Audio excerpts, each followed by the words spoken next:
6:50, and a panel of doctors will be meeting today to consider making the COVID vaccine an annual shot. The goal is to streamline staying up to date on the vaccine and encourage more people to get boosted. Amy Lou is in Washington. Well, Destiny and Patrick, doctors who advise the FDA say this could make getting your COVID shot a lot like the routine we're used to when it comes to getting your annual flu shot.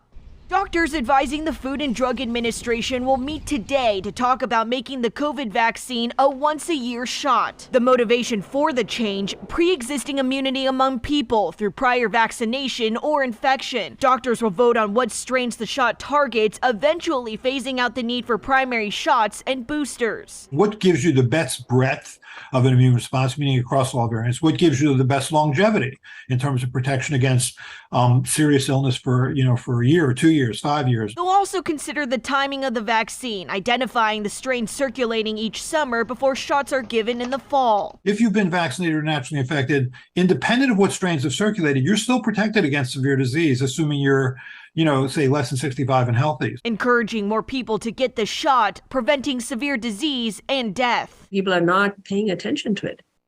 But there's still more people dying from COVID than there are from flu. I mean, it is still a deadly disease. Older and immunocompromised people may need to get more than just one dose of the annual COVID shot. Children who only received one initial dose may also need to get an additional shot. In Washington, I'm Amy Lou, WYFF News 4. The U.S. Transportation Department is investigating Southwest Airlines' meltdown over the holidays. Southwest canceled nearly 17,000 flights between December 21st and December 29th. Investigators are looking at whether Southwest scheduled more flights than it can handle. If the airline's executives engaged in unrealistic scheduling, that could be considered an unfair and deceptive practice under federal law. DOT says the probe is in its early stages. It's told Southwest to provide timely refunds and reimbursements to impacted passengers.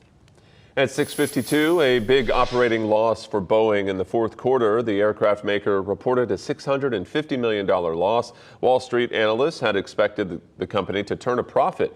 Boeing blames the unexpected loss on what they call abnormal production costs.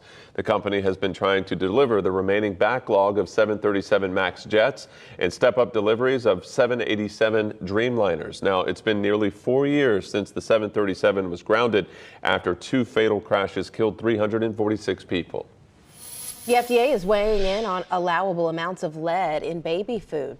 Lead, along with arsenic and mercury, are in the World Health Organization's top 10 chemicals of concern for infants and children. New draft guidance by the FDA suggests a limit of 20 parts per billion or less in lead in single ingredient root vegetables and dry cereals. Because lead occurs naturally in soil, it can't be avoided completely in plants.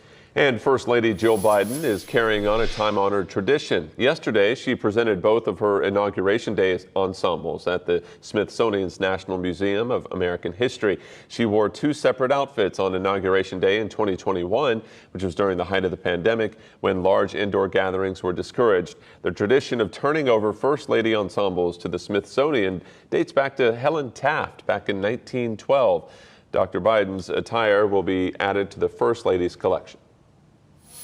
The first F-16 jet produced at Lockheed Martin in Greenville took its first flight this week.